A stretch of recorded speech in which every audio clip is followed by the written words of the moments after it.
Fala pessoal, estamos começando o podcast Nossa Resenha e hoje eu tenho a honra de trazer dois convidados, né? Meu amigo André, que vai somar com a gente aí, o André Fraga vai participar de alguns episódios com a gente, e o outro é nada mais, nada menos que a Sumidade, um dos maiores laterais esquerdos da história desse país, da história acho que do mundo. Não jogou com quase ninguém. Fraco demais. Mentira. Tô falando da categoria pura, Atirson. Seja muito bem-vindo, Atirson. É um prazer estar contigo. Satisfação, obrigado aí pelo convite. André, é um prazer imenso revê-lo, né? A gente estava batendo papo ali fora. É um momento que a gente fica realmente honrado, né? Feliz de poder participar. Parabéns aí pelo podcast, né? Obrigado. Estou iniciando minha trajetória que eu tive lá atrás no podcast. Onde eu estava iniciando, pandemia, parei e agora estou voltando com a Atirson TV. Em breve aí vou estar começando a fazer também esse bate-papo e é muito legal, né? A gente contar a história, relembrar alguns momentos e trazer algumas curiosidades. Vamos ver aí o que a gente consegue interagir com a galera, né? Eu acho que o mais interessante do podcast é a gente poder mostrar para essa nova geração quem são os personagens que fizeram a história que eles começam a conhecer a partir de agora. Né? Porque, na verdade, a história do futebol ela é muito grande, né? Você tem várias gerações, várias décadas, né? Sim. Em que você participa de algum momento, em que você faz história, mas que logo depois vem outras gerações. Sim. E se você não mantiver essa história viva, você acaba perdendo a história de ídolos. E no Brasil, sim. Né, com o podcast, que ele acaba trazendo essa oportunidade de deixar viva essa história, que é muito importante pro não só o atleta, mas em si, atores, cantores, né? Porque realmente é um legado que você deixa também em algum momento, né? Que você vivenciou o esporte, a gente vivenciou um futebol de uma geração que era normal salário atrasado, e que era normal você ser cobrado, às vezes até ser agredido, e o futebol foi modernizando. E hoje a gente vê a responsabilidade dos clubes terem que pagar o salário em dia, isso tudo modifica a tranquilidade para o atleta. Sim. E a geração da internet, que na nossa geração não tinha, onde que o atleta ele acaba tendo mais visibilidade. Então tudo isso é importante para um legado, né? O universo do futebol também. Né? A história já está posta. Mas você não acha que também o Brasil não valoriza muito os seus ídolos? Né? Eu acho que assim, falta realmente ter essa importância, né? Porque a gente tem vários grandes ídolos que são... tem grandes homenagens, mas que às vezes acaba sendo esquecida, né? Vai apagando aos poucos, né? Eu acho que essa história viva, ela é muito em relação a essa oportunidade, né? Eu acho que o podcast em si, ele acaba trazendo essa oportunidade da galera entender, buscar, né? O jovem pesquisar, né? Porque hoje a gente... Estou tentando, né? Vou ver se eu consigo fazer isso futuramente. Pegar material da minha geração, fazer alguns cortes de jogos para tentar mostrar para a galera o quanto que a gente fez. O pessoal da PlayStation, né? É legal, assim, o Vegeta, né, que trabalha com o Zico. Ele faz vários cortes, ele tenta buscar, ele fez agora recente. E às vezes eu mesmo não lembro como eu jogava, né? Eu lembro. E aí você fala, cara... A gente lembra. Quando você vê assim, momentos, eu participei lá do canal do Zico, agora recente, e ele mostrou alguns vídeos. Eu falei, cara, eu era bom mesmo, né? Eu fiz isso. Deixa muito legal isso. Deixa eu falar uma coisinha aqui que é importante. Rapaziada, para você que tá chegando aqui agora, não esqueça de seguir a gente nas nossas redes sociais, né? Curte, compartilha, comenta para que esse vídeo alcance mais pessoas, né? Podcast Nossa Resenha, tem a minha rede particular lá, @ElderFísio. Então segue a gente, dá uma moral para que o nosso trabalho vá para muito mais longe do que a gente está chegando, né, até agora. E outra coisinha, nós vamos começar a falar dos nossos companheiros, dos nossos colaboradores. Hoje a gente começa com a AD Digital, que é uma empresa top no marketing digital, que está nos ajudando muito. Então se você tiver com a necessidade está com a necessidade de fazer um trabalho de marketing digital, faça contato com a D Digital, vai aparecer aí no vídeo as suas redes sociais, procura lá no Instagram, a D Digital, e começa a segui-la e faça com que a sua vida melhore aí no seu ramo digital e no seu ramo profissional, tá bom? E eu vou até complementar, né? Porque, pô, eu tenho um prazer imenso, de verdade, em poder trabalhar com o André. Ele que é figura fantástica, é o cara que é o representante da empresa, né? Da AD Digital. Eu já trabalho com eles há muito tempo, né? A gente sempre faz alguns eventos juntos. É um cara incrível, uma empresa realmente que tem um diferencial. Eu falo porque eu trabalho, né? Conheço. Sim. E por coincidência, né? Então é muito bacana. E quem conhece o André, então... A verdade seja dita, o André é o precursor disso aqui. Que legal. Porque, parabéns. Vou te falar, a gente lá em 2024, a gente sentou para tratar de um outro projeto meu e nessa conversa do projeto ele me apresentou a ideia do podcast. Ele é maluco, ele tem essas loucuras. Visionário, né? No primeiro momento não aconteceu, mas depois, graças à AD Digital, as coisas estão acontecendo agora. A gente está até fazendo um projeto agora junto disso, né? Eu até estou fazendo aí uma consulta para a gente trabalhar. Já trabalho a Tirson, pessoa física, né? Sim. E agora, como eu falei, estou fazendo o início da Tirson TV e vou conversar com ele também sobre isso em breve. Mas parabéns, cara, porque bela escolha. E parabéns ao André também, né? Porque isso aí é uma oportunidade de um legado, né, cara? Obrigado. Então, eu quero te fazer uma pergunta, cara. Faça. Quem era o garoto Atirson antes de todo esse sucesso? E quando você percebeu que aquele sonho realmente iria se tornar realidade e você iria virar um profissional? Cara, na verdade, eu sempre fui uma criança em que gostava de brincar. Gostava de me divertir. O futebol era diversão. Né? E o futebol, ele era um complemento do que era a minha paixão.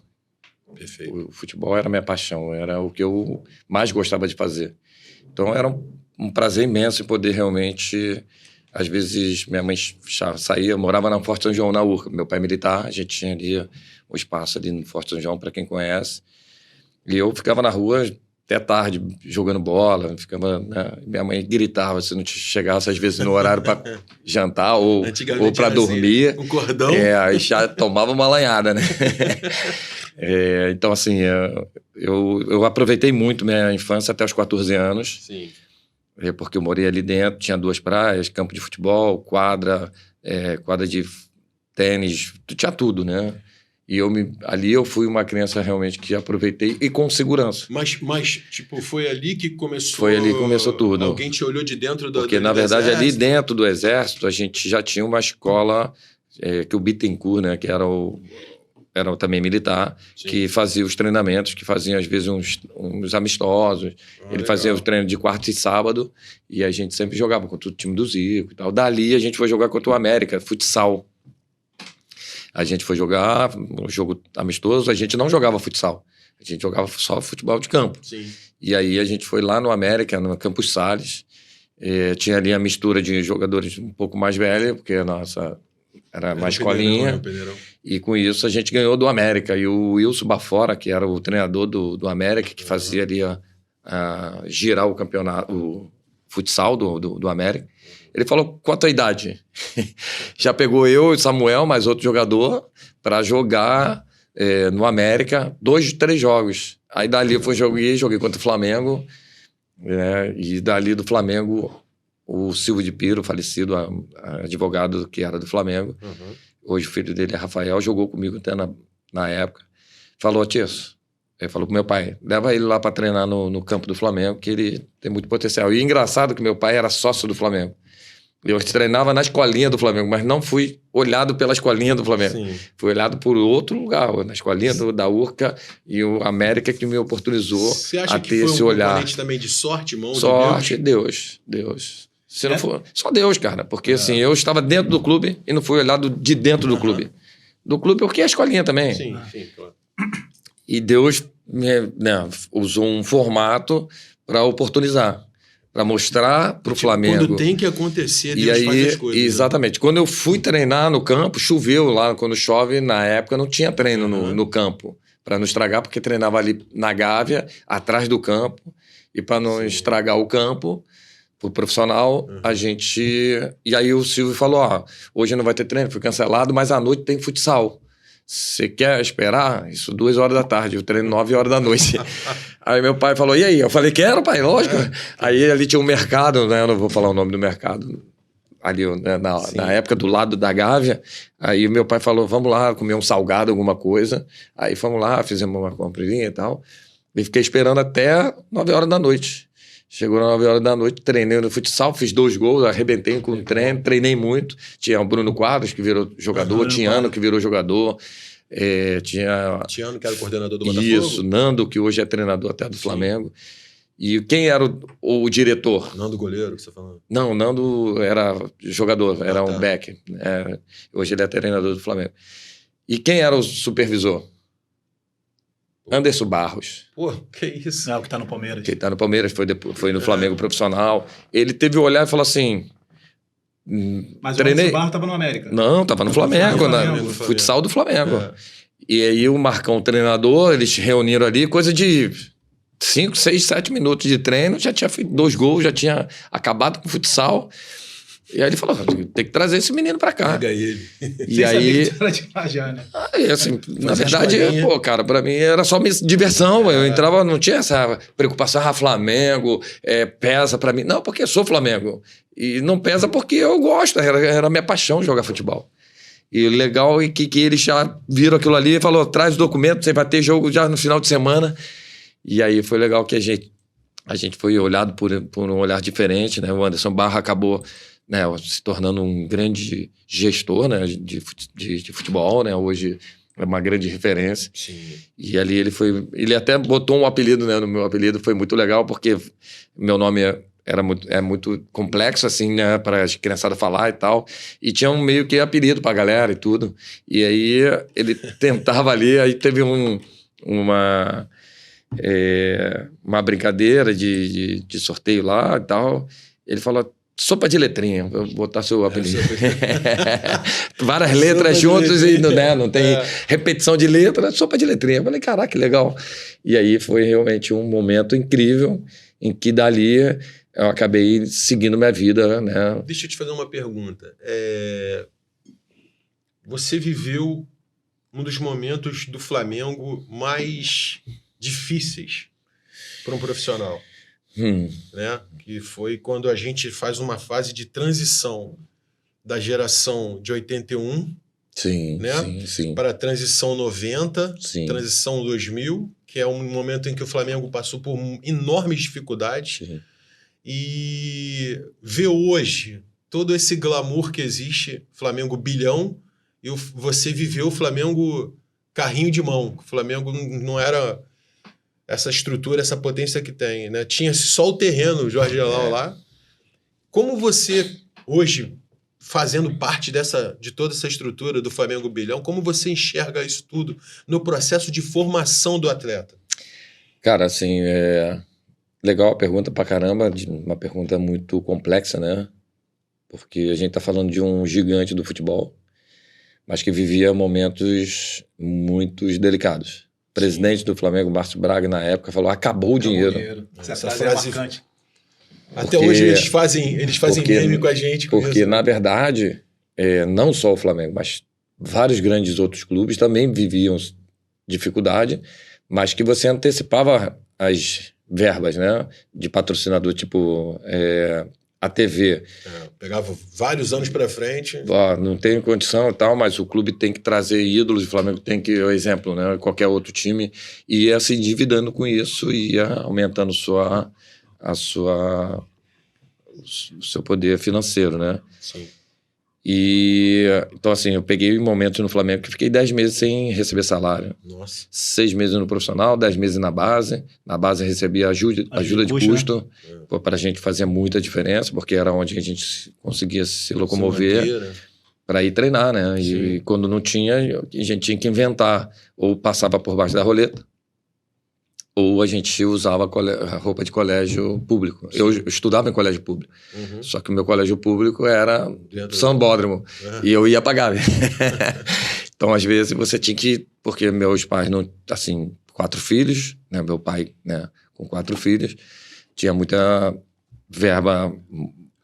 Não tinha escassez, mas também não sobrava, né? E aí você não tinha como ficar também ali. Então, assim, foi uma geração difícil, né? Foi uma geração em que a gente tinha que manter um nível altíssimo, porque veio essa geração de 80 que ganhou vários grandes campeonatos, geração para mim de ouro, para mim a melhor geração de todos os tempos. Sim. Aí depois veio a do Júnior Baiano, Djalminha, Marcelinho, Paulo Nunes, que foi também... Uma geração que veio jogada fora, né? Porque já estava vivenciando esse momento de problemas financeiros. Transição financeira. Que aí você não conseguia segurar. Aí o pessoal de São Paulo vinha buscar todo mundo aqui. Palmeiras, São Paulo. São Paulo, mas o São Paulo, em si, já tinha muito dinheiro. Tinha estrutura, né? Tinha muita estrutura. O CT que o Flamengo tem hoje já tinha. Lá já tinha há anos. É verdade. E quando eu fui pegando essa geração, só que nunca faltou na base do Flamengo o olhar clínico de talentos. Falou, a gente tem que revelar. E revelou muitos jogadores. Porque precisava revelar e outra coisa, não tinha dinheiro também para sair comprando como tem hoje. Então você tinha que oportunizar a base, e a base também tinha muitos profissionais que capacitavam e também tinham um olhar diferente. É isso que eu ia te perguntar. Porque você falou, por exemplo, do Anderson. A base do Flamengo sempre teve bons profissionais. Sim. Que olham de forma profissional pro atleta, né? E isso daí abre muitas oportunidades. Porque, assim, quem vive no mundo da bola, eu tive o prazer de trabalhar nos últimos 22 anos com o futebol. O mundo da bola é um ovo. Uhum. O A conhece o B, que conhece o D, que conhece o C, todo mundo se conhece. Sim. E a gente troca muita informação. A gente é rival no campo, mas a gente é amigo nas redes, no dia a dia. Qual desses momentos que você passou, e não foram poucos, que você sentiu assim que, pô, eu tô com suporte, eu tenho estrutura. Mesmo com todas as dificuldades, eu tenho estrutura, tenho gente do meu lado que está investindo em mim, que está apoiando o meu futebol. Eu posso dar o meu melhor, eu posso chegar. Cara, assim, foram poucos, tá? Meu pai, né, minha família em si, sempre acreditou, sempre apoiou, né? Meus irmãos tentaram ser profissional, um jogou no Bom Sucesso, outro jogou no Fluminense, Vasco, e depois jogou no São Cristóvão. Meu pai já não estava com aquela esperança, sabe? Mas apoiava pelo fato de ser pai, de ser o educador, de ser aquele cara que não era que ele não queria acreditar, porque ele já tinha visto os dois não darem certo. Uhum. Então ele fazia somente de prazer, né? E eu nunca trouxe essa responsabilidade também para mim. Eu sempre tive um olhar de... Era leve para você? É porque, como eu falei no início, para mim era diversão, né? Eu entrava dentro de campo para jogar fazer o que eu gostava, driblar, fazer gol, dar passe, sair dali feliz. Pô, hoje, fiz isso, fiz aquilo. Esse garoto feliz que você é, toda vez que você fala do futebol que você jogava, de como você treinava, desse ímpeto, você se emociona falando do seu pai. Meu pai. Eu vejo você sempre... Eu já vi outros lugares que você esteve. Você fala do teu pai de uma forma diferente, né? Meu pai e minha mãe. Minha mãe é falecida.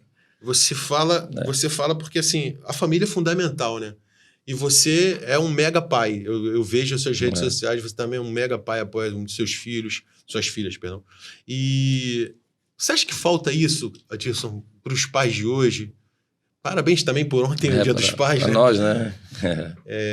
Você acha que falta isso, esse apoio? Porque, assim, tem muito pai que apoia o filho que joga bola pela questão né? Como da financeira. O cara que vai ser o salvador da pátria. Seu pai não dependia do Atirson. Ele queria ver o sonho do filho realizado. Assim, primeiro agradecer, né? Porque meu pai é meu ídolo, né? Meu herói. Minha referência. Legal, cara. Pra mim, meu pai tem muita gratidão, né? É emocionante mesmo. Desculpa, mas... Pode ficar à vontade.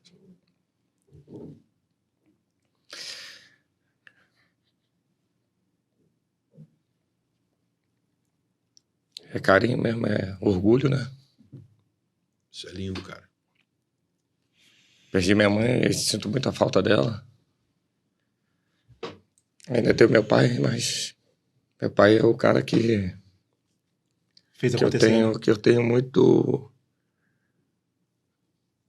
apreço, né? Porque eu sou o grande cidadão, né? Ele é minha referência, ele me ensinou realmente os princípios e os valores fundamentais do ser humano, que é respeitar as pessoas, que é honrar com as pessoas, é que ter realmente a família como um princípio de dignidade incrível, né? Caráter, honra, né? Essas coisas que precisam ser... Tudo bem. Tranquilo, André, tranquilo. Não, bom que deu uma... Deu up.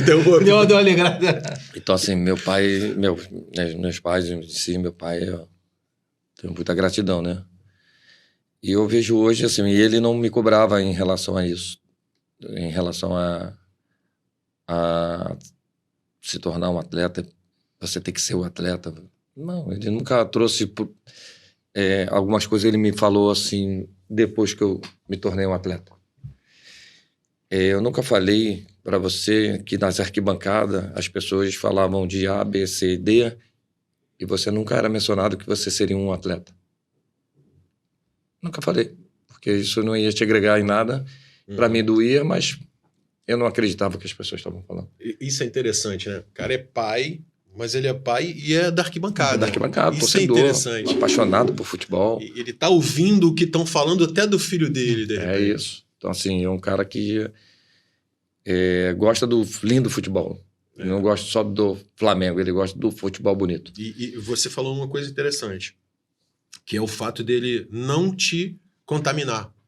Porque poderia ser uma tragédia. Porque isso, e você hoje a gente vê muito, né? Infelizmente ainda tem muita pressão, é cada vez maior. Sim. Infelizmente acaba trazendo uma pressão muito grande para os atletas, né? Para as crianças, principalmente. Sim.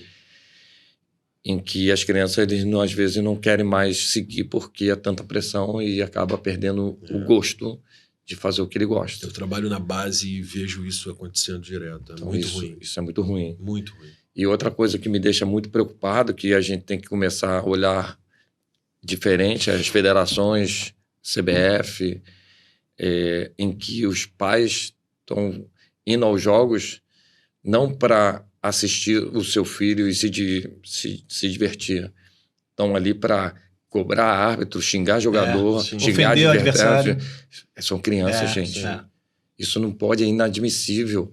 A partir do momento que o árbitro, deixo aqui um recado para os árbitros, a partir do momento que um árbitro desse sentir essa pressão de fora para o jogo, eu só tiro os pais, ou tira aquele fulano, tira ele do estádio, tira ele do cenário, porque é inadmissível, tanto para o filho ver o pai fazendo aquela situação, porque é uma pressão, uma criança inadmissível, e as crianças se sentirem pressionadas com uma coisa que não tem que ser.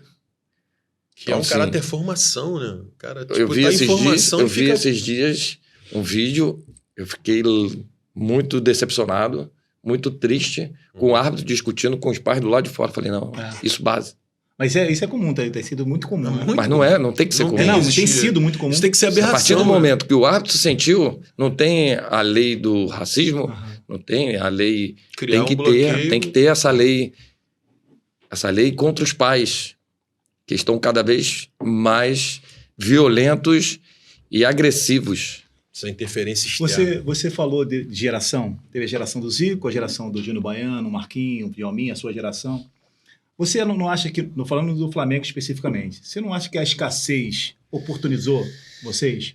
Porque hoje eu vejo, por exemplo, hoje o Flamengo quase não revela jogador com a tua categoria, a categoria de Djalminha. Por quê? Porque hoje o Flamengo é como ele falou, um clube hoje financeiramente bem estruturado. É um bilionário. Né? Por exemplo, hoje, eu vejo vou te dar um exemplo do Joshua. O Joshua, eu acho que ele é um muito bom jogador. Só que ele não tem oportunidade porque o Flamengo quer contratar o Almada, quer contratar o Luiz Henrique, tem o Arrascaeta, tem o Plata. Como é que você acha que o Flamengo hoje pode oportunizar como você teve a oportunidade? Uma pergunta em que a gente tem que olhar diferente, né? as oportunidades acabam também surgindo, às vezes, em momentos em que o atleta do elenco profissional se machuca. Foi o que aconteceu com o Everton Araújo, por exemplo. Eu ia falar exatamente desse atleta. Que ele só apareceu porque não tinha mais volante. E aí ele soube aproveitar a oportunidade, não sentiu a pressão. Ontem estava com ele fazendo até a entrevista. Dou os parabéns, porque é muito bonito de ver um atleta conseguir chegar no profissional e não sentir a pressão e se sentir como referência.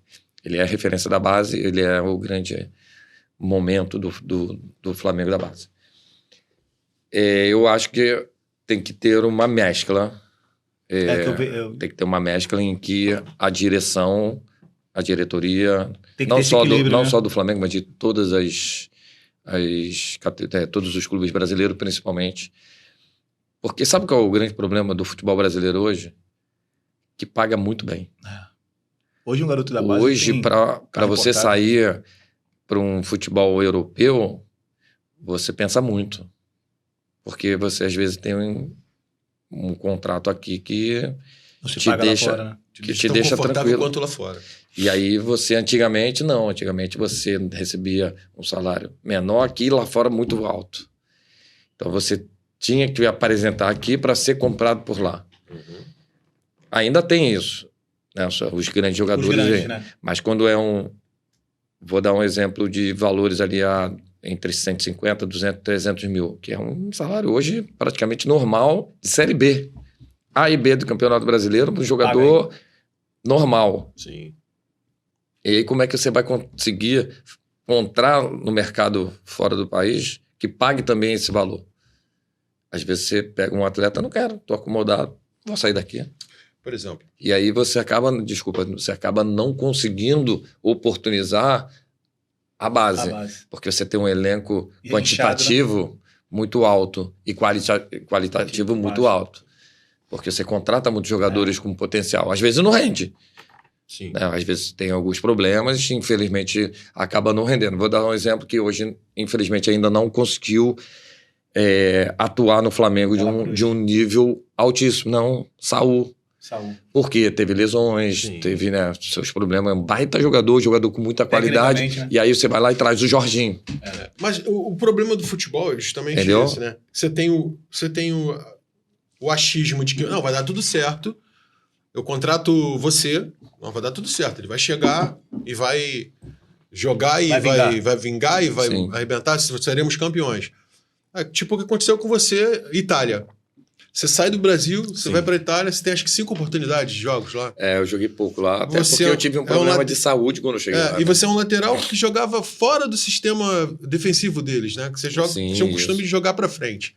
Você pega a Ancelotti, né, na época, que joga com as suas linhas baixas. Então, eu tô falando com um pouco de experiência que o futebol me deu. Essas coisas também contam muito. O cara chega, por exemplo... O treinador que está hoje no Flamengo, ele tem uma ideia de jogo X. Aí ele vê lá, o plantel dele joga tudo para frente. Ele trabalha jogando com as linhas baixas. Ele não vai aproveitar o conteúdo que ele tem, ele não vai aproveitar todo mundo. Ele vai subaproveitar as pessoas. Porque o modelo de jogo... Você é treinador, sabe muito bem o que eu estou falando. O modelo, inclusive, treinou meu Goitacás. Eu sou cria do Goitacás também. Joguei lá na base. Então, assim... A estrutura do que o treinador pensa para o elenco que ele tem também conta, né? Sim, sem dúvida. Primeiro, o clube tem que ter um modelo de jogo, né? Tem alguns clubes que no Brasil já modificaram o seu modelo de jogo para fazer com que o clube conseguisse manter no nível de competição. Por exemplo, Corinthians. Corinthians teve momentos que jogou em transição.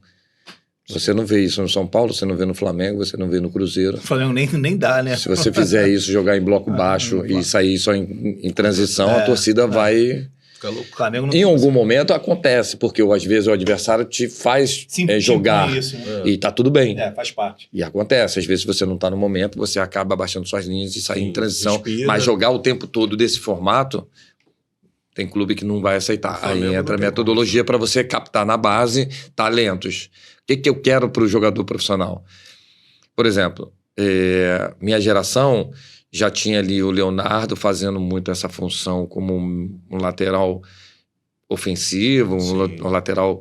Mas quando eu surjo assim, no profissional junto com o Léo Moura, outros laterais que são muito agudos na parte... O Piá era agudo, né? Piá. Então, assim, você começa a buscar jogadores com mais características. Mas será que na base estão buscando isso? Será que aqui no Rio de Janeiro não tem jogadores com tanto potencial para você olhar na comunidade e trabalhar ele? Porque eu não quero trabalhar ele. Ele não está pronto para estar aqui. Pô, mas às vezes ele tem mais potencial do que está aqui. Mas eu não quero trabalhar, não tenho tempo, eu não gosto. Eu te digo isso com certeza, eles não querem fazer esse trabalho. E aí é a grande preocupação, porque eu sei que aqui no Rio de Janeiro, numa cidade imensa, Rio, São Paulo, Minas, que você vai lapidar, você não precisa comprar do exterior na base. Você contratar um ou outro, normal, porque você já viu... Mas não é normal você sair comprando na base. Você falar, quem é que não quer jogar no grande clube?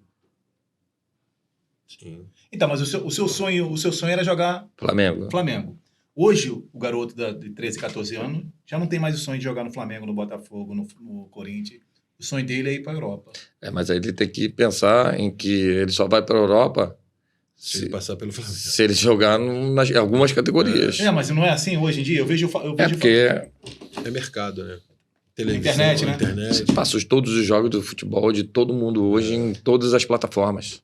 Qualquer plataforma que você botar lá, eu quero ver jogo da China. Tem algum jogo. O acesso... Aí o cara fica... Otimiza de um lado, mas...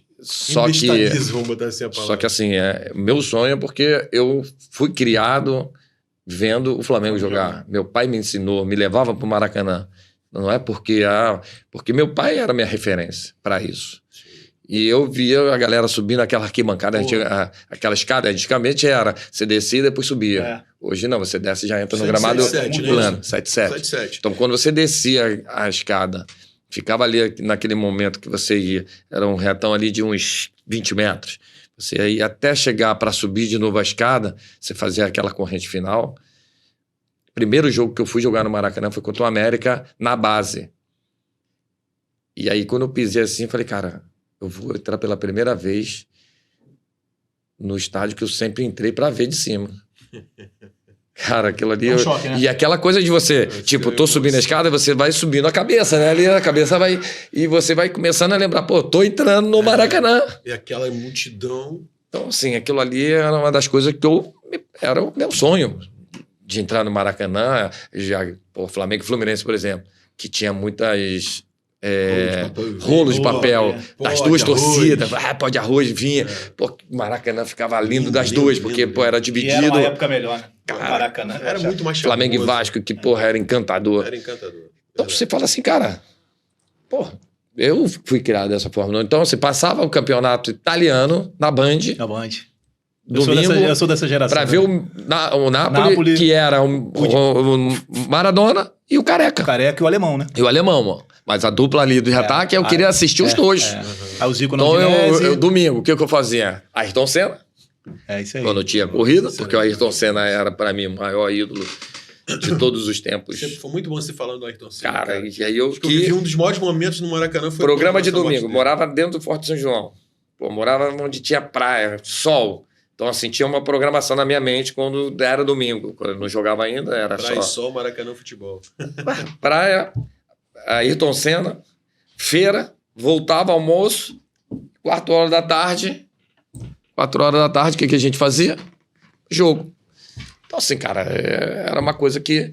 Agora, as crianças realmente têm hoje muita referência do futebol europeu, dos jogadores em que se destacam lá fora. Né? Ele falou da Juventus e do Ancelotti. Resume pra gente como foi a sua experiência na Europa. Cara, a primeira vez que eu saí do país, né, foi pra Juventus. Foi no ano de 2001. Foi antes da final do Tri, né? Eu tava fazendo... Isso. Eu tava fazendo 24 anos. Pai já, né? E minha esposa grávida ali. E eu lembro que quando eu saí do Brasil, cheguei para treinar, fiz os exames. E nos primeiros dias eu me sentia muito cansado. E não sabia por quê. Muda o treino, muda a metodologia de trabalho e tal. Mas eu fiquei todo roxo. Então, eu cheguei na Itália sem saber o que eu tinha. Aí o médico fez o exame de plaqueta, 5.000. Normal nosso é 150. Tava baixíssimo. Aí o médico falou, é leucemia. Você entende algumas palavras. Eu não entendi o contexto geral, mas algumas palavras. Quando ele falou leucemia, Hospital do Câncer. Caramba. Cara, mente buga na hora, né? Tô doente, tô com câncer. Fui fazer o exame de leucemia. A médica perguntou se você quer tirar da medula daqui ou das costas. Falei, daqui do peito, que eu quero ver. Tirei daqui, doeu, né? Furo o osso, puxo o líquido de dentro. 40 minutos da minha vida ali sem saber se eu ia seguir minha vida como atleta ou não. Então, minha cabeça tava... loucura. Uma loucura. E aí, 40 minutos, o médico voltou e falou, você não tem leucemia. Graças a Deus. O que eu tenho? Não sabemos. Então, assim, fiquei 6 meses, fiquei fiquei quase 1 mês e meio dentro do hospital, fazendo, né, tomando remédio, medicação para plaqueta subir. A plaqueta subia com medicamento, foi a 300 mil, sou super-homem, tô bem, vamos embora, vamos treinar. Tirava o remédio, a plaqueta ia para 100. Aí minha cabeça não tava para jogar futebol. A cabeça tava para minha sobrevivência. O que eu tenho? Até medo de morrer, né? E aí eu comecei a voltar a treinar, só que você treina com muito medo, você não sabe o que você tem, porque eles não te deram o diagnóstico. E aí eu fiquei lá 6 meses dessa forma, e aí não tinha pensamento, não era aquela coisa... Eu só posso ir pro jogo se eu fizer a plaqueta e der mais de 100 mil. Se der 90, eu não vou pro jogo. Psicológico, né? Vários jogos eu não fui por causa disso. E aí? O que eu tenho? Não sabe. Voltei pro Brasil nas férias, fui na hematologista, conversei com ela, fiz todos os exames, ela disse isso. O que você teve, você não tem mais. Eu só tenho 2 coisas para falar para você. O que você teve pode ter sido... ou púrpura, que você teve quando criança, ou dengue hemorrágica. Que naquela época não era muito conhecido. Estava numa pandemia, auge aqui no Brasil muito grande. Foi exatamente no período do verão. Saí em janeiro. Então, assim, minha cabeça para jogar futebol não era zero. Era zero. Estava lá embaixo. Era zero. Então, mesmo assim, ainda rendi. O Ancelotti ainda me colocava para jogar, mais como meia. Porque lateral em si... Ele gostava dessa linha abaixo, eu joguei 1, 2 jogos, né? Porque teu forte também era apoio, né? E era meu forte, sempre foi muito ataque. E ele sempre me botou ali para jogar no meio e tal, mas eu também não queria ficar na Juventus, porque eu queria ir para a Copa do Mundo em 2002, porque eu estava sendo convocado. Quando eu fui para lá, por qual motivo nunca mais eu fui convocado, não sei. E aí, com isso, eu perdi o espaço na seleção para a Copa do Mundo. Você fatalmente iria para ela. E se eu não tivesse saído, então, assim, são planejamento de carreira, são estratégia. Por isso que é fundamental hoje uma equipe multidisciplinar pensar no atleta, pensar no que você pensa para a carreira do atleta, qual momento você tem que sair, se vale a pena ou não, se é característica do teu jogo ir para esse país ou não, se você vai se adaptar. Clube, né? Isso tudo modifica tudo num cenário. Então, assim, quando eu cheguei lá, acabei não conseguindo muito por esses problemas que eu citei agora, mas ainda foi bem. Com tudo isso, sem saber se eu estava... o que eu tinha ou não. Fisicamente, eu sei que eu não conseguia, porque eu não tinha força igual os caras. Porque eu não conseguia treinar igual os caras. Até eu voltar. Quando eu voltei... aí voltei em junho, julho, agosto, pré-temporada, bem pra caramba, fiz do zero, voando, forte pra caramba, super-homem, troco o treinador. Chega Lippe, Marcelo Lippe. Carlos Ancelotti sai, chega Marcelo Lippe. E aí eu até brinco que assim que Marcelo Lippe sume, eu nunca mais fui relacionado. Eu era relacionado como... como é que fala? Suplente? Suplente não, ele tem outro... Stand-by. É isso, mas ele tem um nome no futebol que eu acabei agora, não tô pegando. Então, assim, eu era relacionado e ia pro jogo. Aí era cortado na arquibancada, arquibancada. Vários jogos, assim, vários jogos. Os caras falaram, pô, não é possível. Zidane, os caras conversando comigo. Você tá no seu melhor momento. Pô, o Trezeguet, que era muito parceiro. Mas quando o técnico não vai, né? E aí eu falo assim, pô, Ronaldo Fenômeno, o que você fez com ele na Inter? O que você fez? Que foi ele também. Porque foi logo depois, então, foi logo depois. Ele veio pra cá e falou, vou pegar o primeiro brasileiro, vou detonar o... Só uma brincadeira, né? Na força do... Só uma brincadeira. Fenômeno, te amo. Só uma brincadeira, mas assim, acabei não conseguindo render, voltei pro Brasil, tentando em 2002 ir pra Copa, voltei pro Flamengo, fui o melhor lateral esquerdo do Campeonato Brasileiro, só não fui o melhor jogador da competição, porque tinha o Kaká também surgindo, que foi um fenômeno, porque senão ia ganhar a bola de ouro. O Kaká também foi um acaso. Né? Porque assim, foi um fenômeno ali, ele foi realmente um cara que jogou muita bola e aí ganhou a bola de ouro, senão seria eu ali naquele momento. Resumindo, acabou que voltei para a Juventus, aí mas quando era para voltar para a Juventus, machuquei o joelho, né? Tava com uma tendinite patelar jogando 4 meses lesionado. Sobrecarregou. E aí tive que operar. Quando eu voltei, eles fizeram o exame, falaram, vamos fazer um acordo e tal. Eu falei, cara, bora, pra mim não tinha essa coisa, dinheiro, não sei o que, me arrependo. Tinha que ter cumprido o meu contrato. Você falou de Europa, dessa sua primeira ida, desse momento difícil que você passou, que poucas pessoas sabem, às vezes, o que o atleta passa, né? Sim. Nessas dificuldades de bastidores. Mas eu queria te perguntar, seleção brasileira, cara.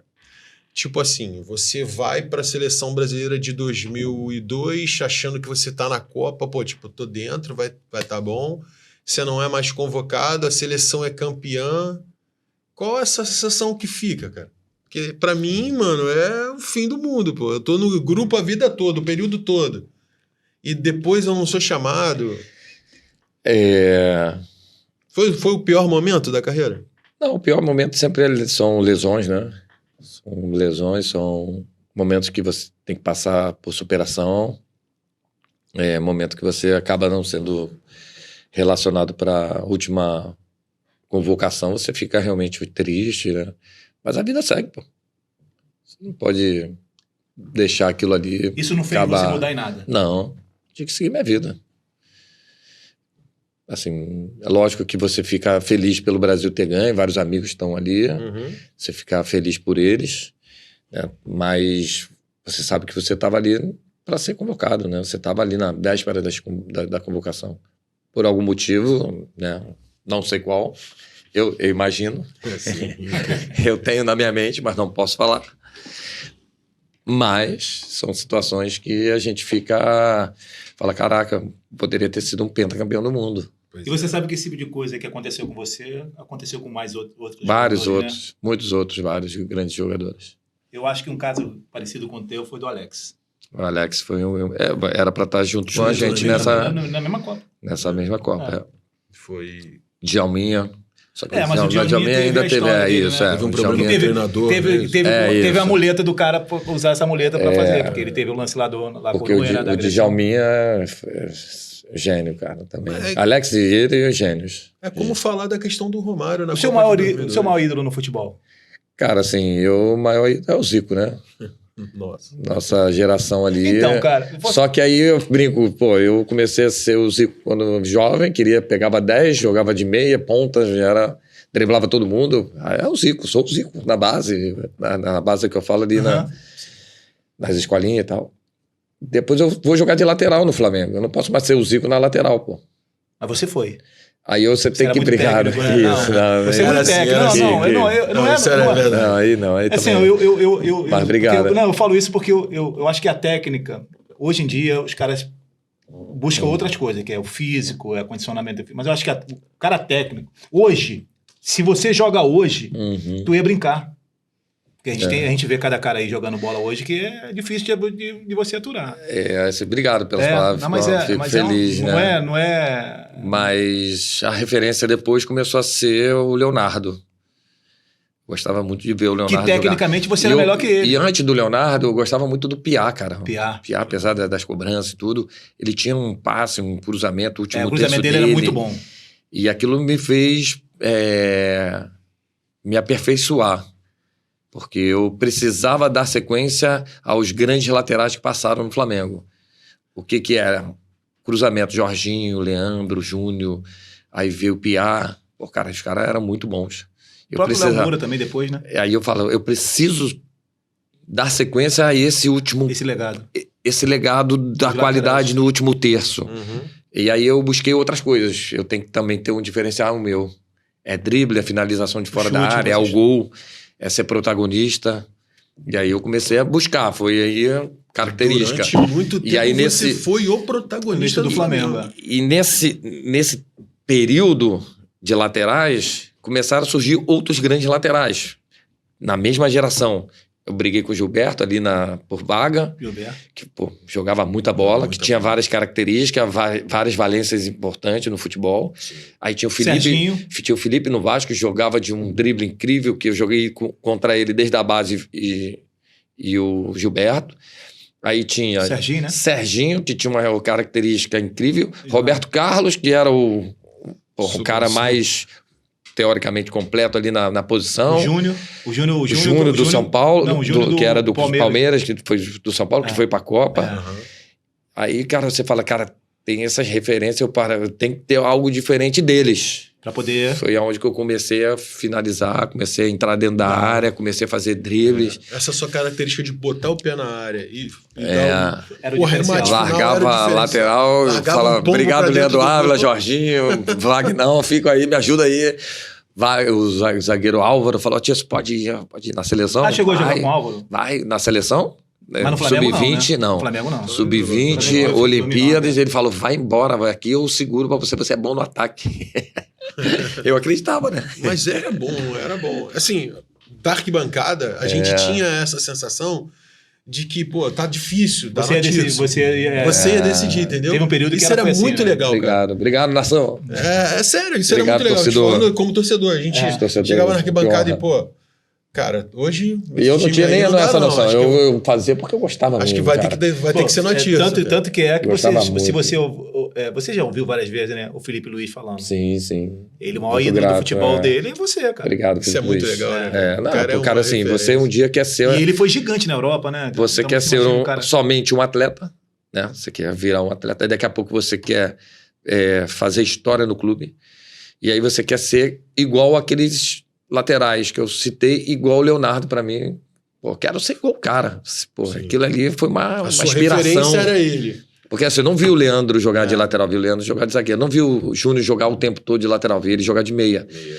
E aí eu falei, Leonardo, que lindo jogar, que lindo ver ele. Demais, aí eu falei, cara, tem que ser igual a ele. E aí daqui a pouco você é inspiração para outros atletas. Isso é muito legal. Cara, eu nem imaginava que um dia eu ia poder ser uma referência para alguém. Para mim, isso também é muita responsabilidade, não só dentro de campo, mas também no teu caráter fora de campo. Na postura, né? Porque eu perguntei você do seu maior ídolo, porque a gente é forjado na geração do Zico. Sim. E o Zico bota aqui, mas para mim, o cara que mais me emociona, o cara que mais me faz ser apaixonado pelo Flamengo não foi o Zico, foi o Leandro. Sim. Toda vez que o dia que eu ver o Leandro de perto, eu vou derramar. Cara, então segura que daqui a pouco ele vai porque o Leandro, pra mim, E é legal, fora cara. a paixão que ele tem pelo Flamengo. E o que é legal do Leandro, cara, que o Leandro, ele... Assim, não vi ele jogar, né, assim, de lateral, vi ele de zagueiro e eu tenho uma história bacana com ele, né? Mas eu olhando os vídeos dele, cara, falo, cara, esse cara é um dos maiores jogadores... De todos os tempos. De todos os tempos. Não de lateral, não. Não, de todos os... Você botar assim... posições. Vamos pegar os 100 maiores jogadores... Cara, eu vou botar até menos, 50 de repente. Ele jogava muita bola. Eu tô falando porque eu acompanhei tudo dele. Ele jogava muita bola. E a história bacana que eu tenho com ele, porque assim, eu morava no Forte São João, na Urca. Então vários clubes e seleções treinavam lá. Sim. Porque o campo lá é maravilhoso. Então o Flamengo, Fluminense, né, a seleção, iam lá treinar. O Branco me deu uma meia. Eu falei, Branco, me dá uma meia. Moleque, isso aqui é uniforme, né? Aí o Branco me deu uma meia, eu botei a minha meia veio aqui. Falei, não serve pra mim. Eu dei pro meu irmão. E aí eu tô lá no meio E antigamente, as crianças, todo mundo não tinha segurança. Que você tinha mais acesso. E eu ficava dentro de campo, batendo bola. Eu queria, na verdade, bater bola com os caras ali, eu queria a bola, jogar ali com os amigos, né? Achando que eu podia ficar ali. E aí tô ali batendo bola e tal, e o profissional quer fazer o quê? Ele quer treinar. Ele quer treinar e ir embora. Sim. É normal. Quanto mais gente tiver dentro do campo, tá atrasando o teu horário, vai demorar, vai acabar, vai ficar à noite. E aí o Leandro uma vez fala assim, sai daqui, moleque. Não só pra mim não, pra todos os moleques que estavam ali. Sai daqui, molecada. Aí eu fiquei bravo, cara. Aquele dia eu fiquei bravo, né? Pô, 10 anos. 8 anos. Não entende, né? 8 anos, 10 anos, você não entende. Você quer ficar ali dentro, porra. E ele só quer treinar. E aí, quando ele fala aquilo pra mim, meu pai falava, pô, o Leandro é monstro, mas ele tá no final, na reta final de carreira e tal. Todo estourado. Isso, problema de joelho e tal. E tava vindo o Aldair. Que jogava muito também. E aí, o Aldair, monstro, né, cara? Jogava muito também. Pô, aí meu pai sempre falava e tal. E aquilo, eu conversava, aquela coisa de pai conversando com o filho e tal. E eu acompanhava os jogos do Flamengo, no Maracanã. Aí daqui a pouco ele fala assim pra mim, o Aldair daqui a pouco tá vindo, pô, vai tomar conta daquela zaga, porque o Leandro tá no final de carreira normal. Infelizmente, um ídolo desse vai né, parar de jogar. E quando o Leandro fala isso pra mim, sai daqui, molecada, que não sei o quê, falei, Aldair vai tomar sua posição. meti o pé, saí correndo. Né? Pô, Aí eu nunca contei isso pro Leandro, cara. Aí, pô, beleza, aquilo ficou na minha mente, né, cara? Pô, ficou na minha mente, anos. Pô, e daqui a pouco, cara, quem vai ser o auxiliar técnico do Júnior no Flamengo? O Júnior foi treinador do Flamengo, foi meu treinador. Sim. Era o Leandro. O Leandro chegou... Era ele. Pô, o Leandro era auxiliar técnico, cara. Aí eu, pô, tô ali e tal, doido pra falar essa história pra ele, mas com uma vergonha, cara. E aí eu, pô, sempre ali. E o Leandro é um cara espetacular, é um cara incrível. É um cara, assim, cara, que é único. Um cara que você senta pra conversar, um cara que é engraçado, um cara... Aí eu sempre, né... Nunca contei essa história pra ele, né, cara? E aí eu sempre com a vontade de contar pra ele essa história, né? Porque, pô, jogando ali, né? Você, pô, pode ser, tá querendo se aproximar, aquela coisa de... Sim. E não tem nada a ver, resumindo. Sim. Não tinha nada a ver, né, cara? E o Leandro realmente... E outra história legal com o Leandro, que a gente faz esses jogos... Beneficente, né? Festivo, beneficente. E aí fomos jogar lá em Espírito Santo. Lico, Leandro, aí chegamos, o voo de volta era 7 horas da manhã, então tinha que estar 6 horas no aeroporto e tal. Aí a gente chegou cedo, aí tá lá esperando lá pra tomar um café e tal no aeroporto. Aí, pô, a galera toda, aí eu tinha a Tirso TV, só que era canal do Atirso. Uhum. Aí levei a galera pra fazer gravação e tal. Aí a gente tá sentado, eu, a equipe toda, meu cunhado fazia parte, o Helder e tal. A gente tá sentado lá, conversando e tal, o Leandro senta com a gente na mesa e tal. Aí ele chama a moça que trabalha, fala assim, ó. Aí tá bom, a gente não sabe o que ele falou pra mulher, né? Tá, a gente ali conversando, pedindo nosso cafezinho e tal, pão de queijo. Aí daqui a pouco, cara, chega uma bandeja com várias cervejas, assim, copinho de cerveja. Pô, 6 horas da manhã, cara. Você aí acompanhou? 6 horas da manhã. Você acompanhou ele. Cara, e aí eu tô olhando aquilo ali, eu falei, pô, ele botou na mesa, a galera toda aí, o meu cunhado, não quero não. A outro, não quero não. Aí o outro, não quero não. Eu falei, vocês estão de brincadeira, vocês estão de sacanagem comigo? O Leandro pediu a bebida e vocês vão negar o negócio. Você tá maluco? Pega esse copo aí, rapaz, e brinda com o homem, pô, que tá louco, cara. É o Leandro. Pô, aí a gente brindou e tal, ele riu pra caralho. Aí daqui a pouco, pô, uma história linda, cara, que assim, pra mim foi uma das mais emocionantes que eu vivenciei. Eu não joguei com essa geração, conheço muito por ser a minha geração de ver, de referência, E aí o Leandro contando várias histórias marcantes da geração dele e tal, e aí ele tava, porra, o Lico lá tava vindo na direção e tal. Aí ele falando das histórias, falou, pô, tinha jogos que era difícil pra caramba, campo ruim, bola difícil, a galera marcando o Zico, porra, Adílio marcando firme, tirando o espaço do cara, e pô, e quando tava muito difícil assim, quando os dois não conseguiam render, dava na bola naquele cara ali, ó. O Lico. Aí o Lico vindo, velho. aquele cara botava a bola redonda para o Zico, pro Andadilho, pro Nunes. Não é tão valorizado como e ele conseguia fazer aquele jogo andar, ele driblava, ele fazia não sei o quê. Aquele cara ali, meu irmão, ele era gênio, ele era Leandro falando do Lico. Isso é legal, cara, né? Dando moral. Me arrepio, cara, assim, eu falo, cara... Porque assim, eu não vi, cara. Eu não vivenciei o bastidor dos caras. Sim. Ele contando isso.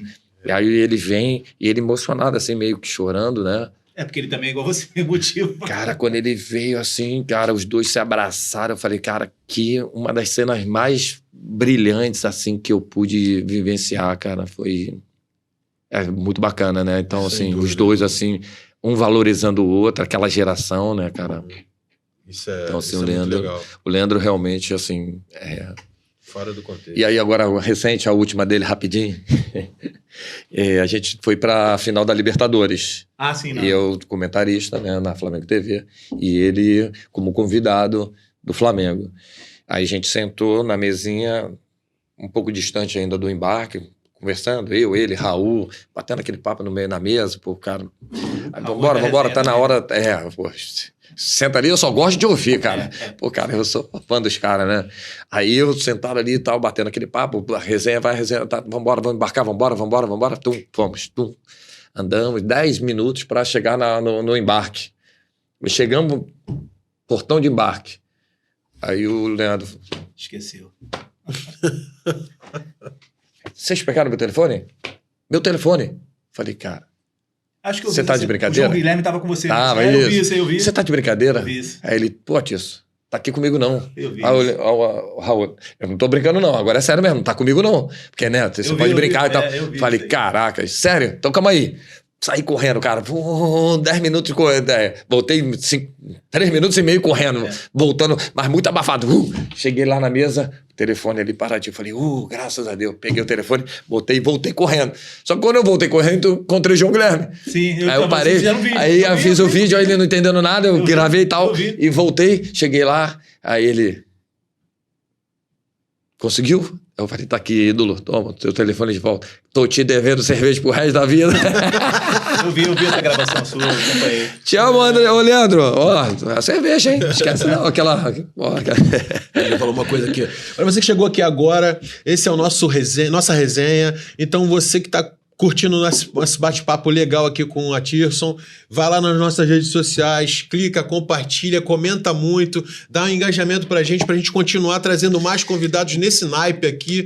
Meu irmão, tá muito legal esse papo. Então, eu queria também falar da nossa parceira, AD Digital, excelente parceira para todos os momentos que você precise de um socorro digital para fazer seu podcast, para fazer o seu engajamento nas suas redes sociais. AD Digital, excelente parceria. Vai lá, clica lá no Instagram deles, segue os caras são feras demais. A Tirson segue eles, a Tirson trabalha com eles. Eu trabalho com eles, não é só sigo não. Os caras são bons, eu trabalho com eles, meu irmão. O André é fantástico. O André é sinistro, meu irmão. Às vezes ele dá uma vacilada, Vacila, né? Também não vamos botar essa bola toda, não, senão vai ficar grandão, porra. Pega água aí. Te amo, André. Tamo junto, irmão. Então, segue a gente nas redes sociais aí. Vamos dar essa moral que a gente tá precisando, hein? Botar uma água aqui pro nosso... Importante, a aguinha pra hidratar que tá aqui acabando. Porque, pô, nosso parceiro ali que tá sentado ali é rubro-negro, é jovem, não lembra de mim, mas ele me deu uma moral na água, hein? Qual é o seu nome, meu parceiro? Mateusão lá. Fala, Mateus, vamos buscar lá no Google. No Google tem tudo, Mateus. Não sabe quem é o artista, não é flamenguista. Tamo junto, Mateus. Sem problema, meu parceiro. Então segue a gente lá, galera. Vamos voltar falar, aqui. Não, porque ele trabalha ali, ele pode fazer um esporte. Pode falar aqui baixinho. Mateus, você é brabo, tamo junto, hein? Atilson, quero te perguntar uma coisa. A gente já vai voltar nesse tema Europa para fazer uma pergunta muito interessante. Você jogou com algumas figuras. Lucas Modric no início da carreira dele, se eu não estou enganado. Você jogou com o Trezeguet. Modric não. Peguei Modric não. Não? Na Alemanha? Não. Jogando com ele, não. Não, contra? Contra pode ser. Então. Mas não. Se fosse junto, né? Não, perdão. Então, você jogou com... Cara, peguei muita gente boa, né? Cara? Zidane, Zinedine Zidane. Jogando a favor. Ronaldo Fenômeno. Joguei... Vou pegar ali, vamos no início de carreira ali. Renato Gaúcho, ele tava no finalzinho, tava no início. Pô, o cara era incrível. Eu acho que o último gol dele foi cruzamento meu. Eu acho, no Flamengo, né? Eu me lembro porque depois eu acho que ele foi pro Bangu. Mas eu acho que no Flamengo foi o meu cruzamento. Pô, que legal. Tipo, Renato Gaúcho, Bebeto, Romário. Pô, assim... dos antigos, né? Você joga com o Romário no Flamengo? Flamengo. Agora tem um jogador que também, além... Esses daí eu já falei, é brabo demais. Não, mas eu vou falar um aqui, cara, que jogou muita bola. Pra mim, um dos melhores jogadores que o Brasil teve, que não é tão valorizado, mas que merecia muito, cara. Miller. Gênio. Jogou muita bola. Gênio, cara. Um cara... Joguei com ele no Santos, ele já não era tão... Ele não era novo, né? Ele já estava ali na reta final. Muita gente se esquece que é campeão mundial. Cara, meu irmão, esse cara jogou muita bola, meu irmão. Ele fazia o futebol ficar fácil. A bola chegava no pé dele, meu irmão. Ele tinha drible, ele tinha qualidade no passe, ele tinha visão de jogo, ele pensava o jogo. Ele conseguia ver o jogo diferente. Ele tinha visão panorâmica. Cara, então assim, quanto mais jogadores inteligentes jogassem com ele, era melhor. O Bebeto, tal, a gente já conhece, o Romário, né, o Renato Gaúcho. O Miller, pra mim, cara, foi um dos... Ele deu uma entrevista, eu já gostava dele. Miller, você jogou muita bola, Miller. Eu já gostava dele, mas ele deu uma entrevista que falou que ele tinha um sonho de ter jogado no Flamengo. Quando ele voltou pro São Paulo, ele só não foi porque o São Paulo era... Sim. Ele falou que quando chegar no Maracanã, via aquela torcida gritando... Mas ele era brabo, cara. Mas dessa geração que você jogou... Aí tinha qual Ronaldinho Gaúcho. Qual que mais te falou assim, cara, esse pra assim, mim... Olhando assim, Romário, vou botar assim, final de carreira e tal, ali, mesmo assim, se posicionava, fazia muitos gols, né, cara? Mas eu, assim, fã demais dos dois, Romário, Bebeto, Miller. Mas vamos tirar esses daí, porque esses daí, né... Vamos pegar uns jogadores... vamos pegar uns jogadores mais jovens, que eram mais da minha idade ali... mais próximo, né, cara? Fenômeno. Ronaldinho Gaúcho. Cara, Fenômeno era uma coisa incrível. Incrível de ver o que ele fazia dentro de campo. Você fala assim, cara, vocês falaram de mim aí e tal, né? Porra, fico muito honrado. Pô, mas quando você tocava a bola no Fenômeno, no Ronaldinho Gaúcho, no Rivaldo, fala, cara. No Djalma. Você tocava nele, Alex, fala, caraca, meu irmão. Esses caras aí são brabos demais, meu irmão. Esses caras aí... Esses já nasceram com dom, né? Esses caras são gênios. São caras que fazem coisas... Legal você levantar essa bola, incríveis. Aí o Zidane também... Né? Porque, pô, o Zidane era diferenciadíssimo. Aí, pô, assim, são situações que você fica, né, cara...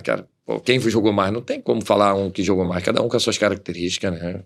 O Fenômeno e o Gaúcho, pra mim, eram mais agudos, né? E eu acho que... E tecnicamente, drible criativo, né? Sim.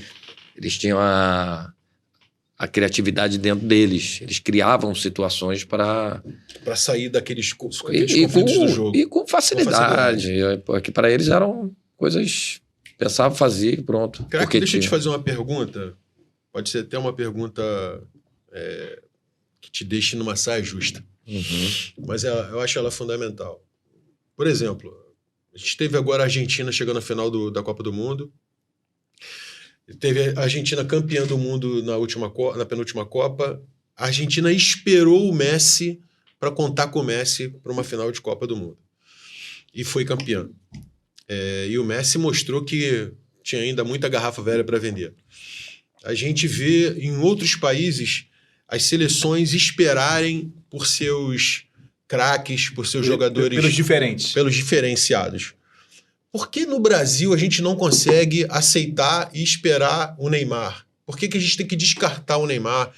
Eu acho o Neymar ainda um cara muito completo. Eu não sei a sua opinião, logicamente estou perguntando para isso, mas assim, eu acho o Neymar um cara muito completo. Acho que o Neymar tem muito ainda para render.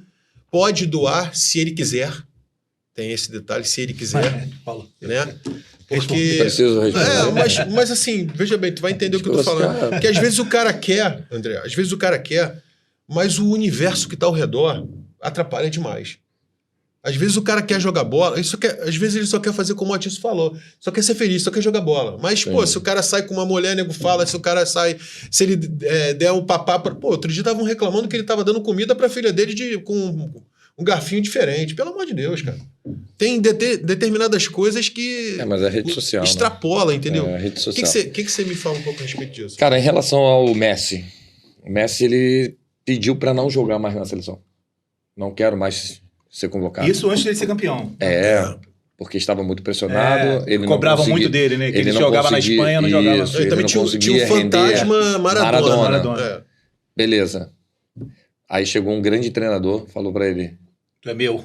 Você vai. Você não tem escolha. Você é o meu 10. Acabou, pô. Mas ele se cuidava. É diferente, né? Ele queria. Ele mesmo na seleção, antes de ser campeão, ele rendia, mas a seleção não tinha um encaixe. Porra, teve vários jogos que ele botou o Higuaín, se não me engano, Higuaín. Na cara do gol. Aí, em 2014. Então, assim, não era só a responsabilidade. Ele fazia, só que tinha que ter responsabilidade dos outros. Mas mesmo assim, ele falou assim, você vai ir comigo dessa forma. E ele continuou rendendo no clube o que ele sempre rendeu. Sempre só cuidou muito, né? E aí ele foi abençoado por Deus para conseguir a Copa do Mundo. Muitos brasileiros torceram pela Argentina pelo fato do Messi. Para ser campeão por causa do Messi. Porque o Messi é aquele jogador que, tipo o Zico, que merece. Aquele cara ídolo, monstro, gênio, que merece ser campeão. Então, muitas, né? Eu vi muita gente torcendo, porque é um gênio.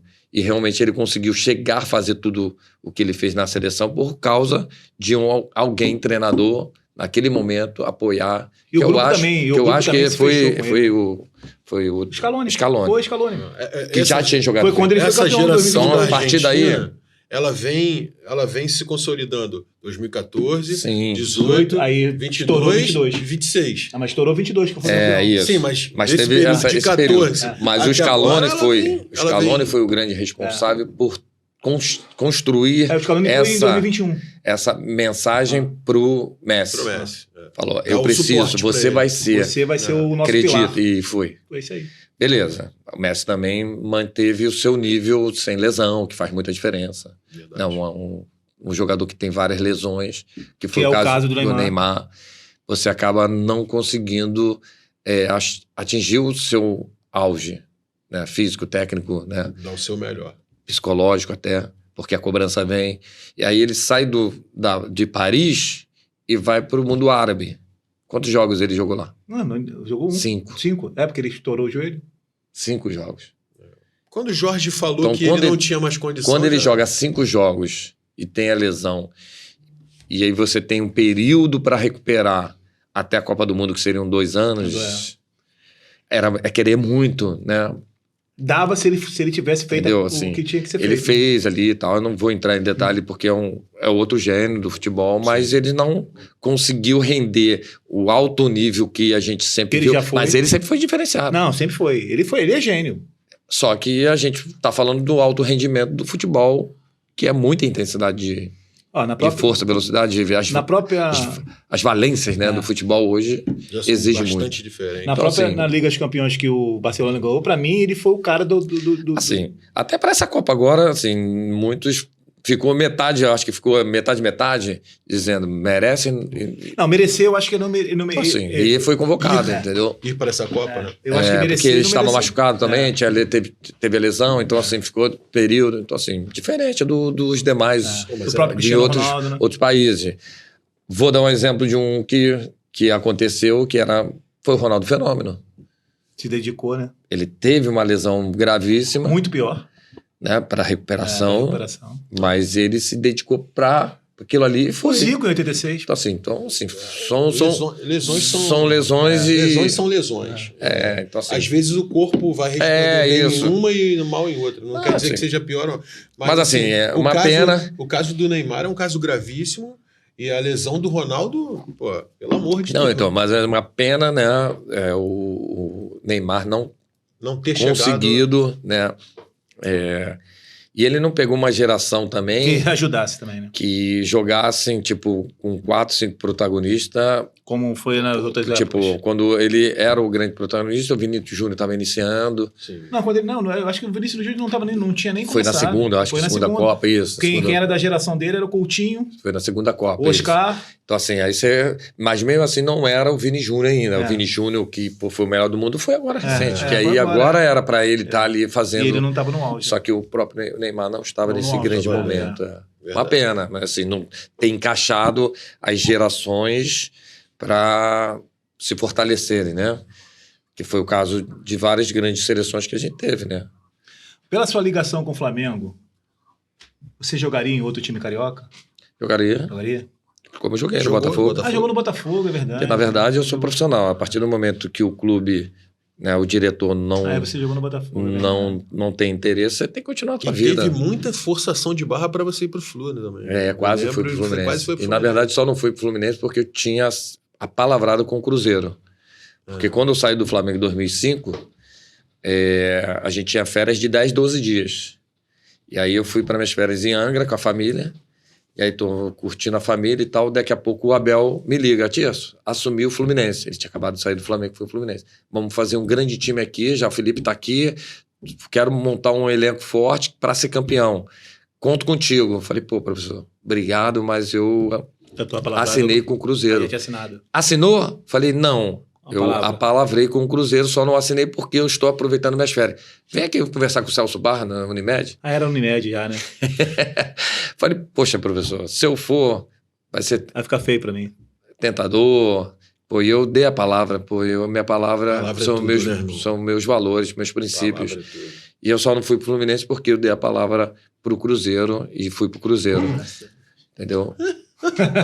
Eu ia ficar triste. Deixa eu te perguntar uma coisa aqui. E o Atirson de hoje, cara? Um empresário ligado à comunicação.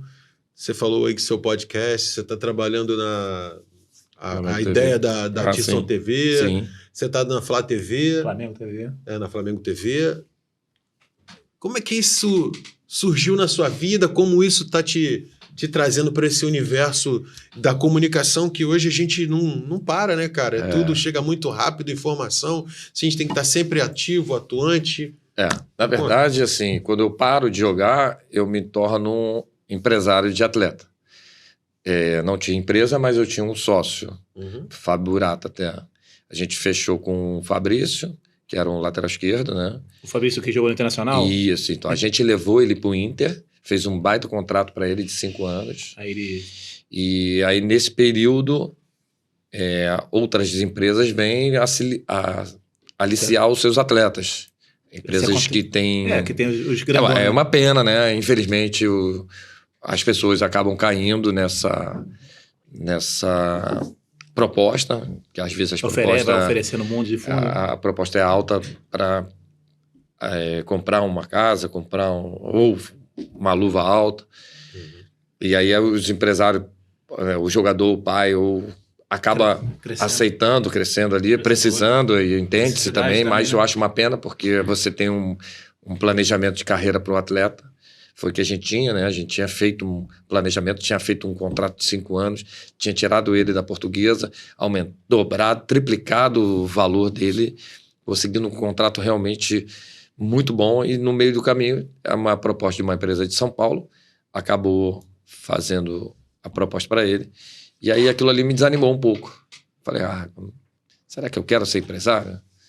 Pô, cara, você começa a fazer ali... Você teria que fazer coisas que não combinam com você. Porque assim, cara, você tá ali, você faz o negócio pro atleta, você se dedica, né? Faz todo um empenho, aí vai lá uma empresa, toma o atleta de você, e os caras não estão nem aí não dá nada também. Falei, eu não quero não. Aí no meio do caminho surgiu a primeira oportunidade para ser comentarista na Fox. Na Fox Sport fiquei, se eu não me engano, uns 3 anos. Empresa boa, legal. Foi muito bacana ali, e nesse meio tempo, né, eu fiquei ainda estudando futebol, comecei a fazer os cursos de treinador para me capacitar, né, porque você tem que fazer ali para entender um pouco melhor, porque não é porque você jogou que você vai entender quais são o teu modelo de jogo ou forma de treinamento. E aí eu comecei a me adaptar ali, e aí teve a oportunidade para ser treinador no São Cristóvão, que um amigo, Denis Alves, acabou me fazendo o convite, que ele estava trabalhando no São Cristóvão. Falei, cara, primeira oportunidade, de repente, fui. Tiramos o time da zona de rebaixamento, colocamos para brigar por classificação. Legal. Aí, pô, um baita trabalho, né? Sim. Conseguimos, aí depois fui pro Flamengo do Piauí, muito bom trabalho também, só que ali, financeiramente, muita dificuldade, o clube acabou tendo problemas com atletas, você acaba sendo envolvido por estar no meio dos jogadores e diretoria, que você, ao invés de pensar somente em trabalhar dentro de campo, né? Você acaba pensando em outras coisas, e aí acabou ali o trabalho, né, sendo meio que discutido em relação ao que estava acontecendo, jogadores querendo já desistir, aí você faz gestão de atleta, faz gestão de grupo, e aí você faz, resumindo. Aí fui fazendo, né, e aí sempre voltando à televisão. Aí fui para Flamengo TV, lá atrás que era Flá TV ainda, aí depois fui para Record, SBT, Band. Aí nesse meio tempo você trabalhou como secretário também, né? Isso, aí agora nesses últimos um ano, né, foi um ano atrás, em julho, eu fiquei 1 ano e meio no governo, como secretário nacional do futebol, no Ministério do Esporte, fazendo, né, fomentando o futebol. E trabalhamos bastante, né, para fomentar o futebol feminino, para qualificar cada vez mais os cursos preparatório para as meninas, potencializar cada vez mais elas no cenário do futebol. Foi muito legal a experiência de você estar também fazendo gestão pública, né? Ajudar a sociedade, ajudar também os clubes, e aí você foi fazendo partes ali de momentos incríveis, né?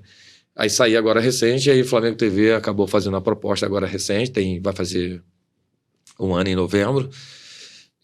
Voltei para a televisão, para comunicação, né? Então, assim, feliz, né? Tá sempre me chamando para comunicação, né? Tá feliz também. Eu gosto muito do campo, mas o campo não tá querendo muito eu, não.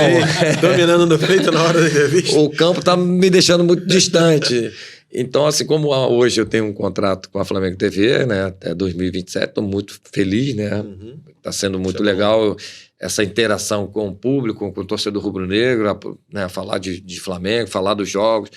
E assim, você está sempre sendo levado. Eu abri a Tiço TV agora recente para fazer transmissão, para iniciar os podcasts, fazer, né, os programas. É um programa que a gente está tentando já alguns parceiros, né, para patrocínio, que não é fácil, né? Aí a gente está iniciando um desenho para transmissão também futura de jogos, né? Pô, legal, cara. E aí precisa de investidores. Alô, investidores! Apareçam, por favor. Me ajudem! Então, assim, é uma coisa que a gente está buscando, né? E está sendo bacana. A gente não iniciou ainda para também... a gente já está buscando um estúdio no centro, com espaço enorme. Tem um aqui do lado do lado do shopping metropolitano. O Universo, né? O estúdio. Então, assim, a gente está buscando... Inclusive, antes do João Guilherme fazer a Flamengo TV, ele fazia a entrevista dele lá. Então, assim, a gente está agora iniciando esse projeto novo também, né? Em paralelo com o Flamengo, que também não impede, né? E a gente vai buscando, né? Que a gente vai fazendo. Mas o sonho de voltar para o campo ainda continua. Se for da vontade de Deus, cara, eu aceito, mas... Eu digo que sim. Se for da vontade de Deus, sim. Porque eu sei que está difícil. Infelizmente, também não dá para hoje largar para ir aventurar em qualquer situação. Não vale a pena. Não. Craque, a gente está chegando ao fim da nossa conversa, desse bate-papo muito agradável que a gente teve. Obrigado. E eu queria te fazer uma pergunta bem interessante. Se você pudesse encontrar hoje aquele menininho que pegou a meia do branco, aquele menininho que estreou lá no América, aquele menininho que entrou no Maracanã e viu aquele universo todo, o que você falaria para ele, cara? O que você diria para ele? Cara, assim, até o momento dele ser profissional, eu acho que eu não mudaria nada, não. Porque foi perfeito, tudo muito perfeito, né? Com muita dificuldade, com muita resiliência nesse processo de superação, de momentos de muita dúvida de se você vai se tornar ou não um profissional, porque tem vários grandes atletas que vai afunilando, vai chegando na reta final, em que você acaba se perdendo no meio do caminho, né? Que não foi o meu caso. Então, até ali, eu fui muito feliz, né, com tudo isso. Eu falaria para o Atirson que teve a decisão de ir para a Juventus. Fique no Flamengo. Apesar de tudo. Apesar de todos os problemas financeiros, né? de tudo que tinha. Fica mais um pouquinho e vai para a Copa do Mundo. Aí depois Depois segue sua vida. Mas a gente não tinha uma oportunidade de gestão. E não sabia também, porque a oportunidade pode você se machucar e não seguir sua vida, né? Não me arrependo do que eu fiz. Me arrependo do que eu não fiz. Eu fiz. Não deu certo. Poderia ter dado muito certo. Mas a escolha no meio do caminho, algum processo, alguma coisa, fez com que eu não seguisse Você não se arrepende, mas faria diferente. Faria diferente. Porque não deu certo. Se tivesse dado certo, tivesse ido para a Copa, tudo brilhante como era para ser. Mas tem muita coisa que não pode ser contada. Infelizmente. É verdade. Eu imagino. Infelizmente eu não consigo, porque eu não tenho como comprovar algo. Então, mas eu tomaria outra decisão pelo fato das coisas poderiam ter sido melhores. Se fossem mais transparentes, seriam mais fáceis. Não posso. Atirson, muito obrigado pela sua disponibilidade, pelo seu caráter. A entrevista foi fantástica, um bate-papo muito gostoso. Obrigado. De verdade. André, muito obrigado também. Eu agradeço. Pela sua experiência. Apesar de não ter lembrado, mas eu reencontrei ele. Pô, ele quer que eu lembre depois de 26 anos. Pô, aí... Você comprava sapato que apertava, às vezes, no dedão. Do vidro lá. Lá ele comprava os melhores. Ele era... Bom, gente, a gente estava aqui com um dos maiores laterais da história do Brasil, né? Talvez do mundo, porque jogou lá fora, porque jogou ao lado de craques fantásticos como Zinedine Zidane e outros tantos. E um cara que tem uma identidade com o clube que o criou. E isso daí é algo que a gente vê muito pouco hoje em dia. E eu queria te agradecer, cara, porque você mantém o nome do Flamengo. Obrigado. No momento em que as coisas foram mais difíceis na história de um clube, como o Flamengo, como eu tenho, por exemplo, histórias com o Vasco, histórias com o Flamengo também tenho, mas no momento mais difícil da história do Flamengo, você manteve o nome do Flamengo. Você envergou a camisa do Flamengo e com respeito. Obrigado. Eu quero te agradecer por esse momento, por essa parceria. Espero que você volte outras vezes. Vai ser um prazer. E volto a falar para vocês, o homem é o embaixador da AD Digital, então não esquece, vai lá, @AD Digital, segue lá com força, clica lá com força, segue os nossos Instagram também, nossa resenha, Instagram, @nossa resenha, segue Helder Físio lá, @Helder Físio, nosso canal, vai lá no YouTube, canal Helder Reis, né? Vamos fazer... Atirso.oficial, pô, essa moral, Atirso TV. Não, Atirso TV, dá uma seguida lá no Atirso, vamos... E patrocinadores, cheguem pra cá, pra perto da gente, a gente tá precisando, o negócio tá a vera aqui. Atirson, aqui dá uma moralzinha pra mim aí, né? Lógico, pô, agora. Essa camisa aí, deu mora e chora. Mas a gente marca outra vez, pô. Fica tranquilo. Tá filmando aí? Dá pra ver aí a gente autografando ou não? Tá? Ah, então beleza. Aí, coisa linda. Aí depois você vai fazer um videozinho pro meu filho, falar assim, ó, Enzo, aqui é o Atirso do Flamengo. Ele vai ficar doido. Aí, ó. Aí, meu garoto. Coisa linda. É do Helder mesmo, essa aqui, ó. Esquece. Pode sair que eu ganhei de presente de aniversário o número de escolha. Não se dá, não, meu. Isso aqui é relíquia. Aqui, meu. Pô, obrigado, irmão. Nada, que isso. Que Deus te abençoe. Obrigado, tá? Amém, igualmente. Todos os seus projetos sejam realizados, em nome de Jesus. Amém. Obrigado. Prazer revê-lo. Valeu, meu irmão. Obrigado. Valeu, rapaziada. Obrigado. Sapato vai lembrar sempre. Agora ele vai me dar um sapato confortável. Isso. Em nome de Jesus, nós vamos comprar um sapato confortável pro Atirso. Obrigado por você seguir a gente. Valeu, Nossa gente. resenha volta na semana que vem com outros convidados fantásticos. Segue a gente aí. Fiquem com Deus.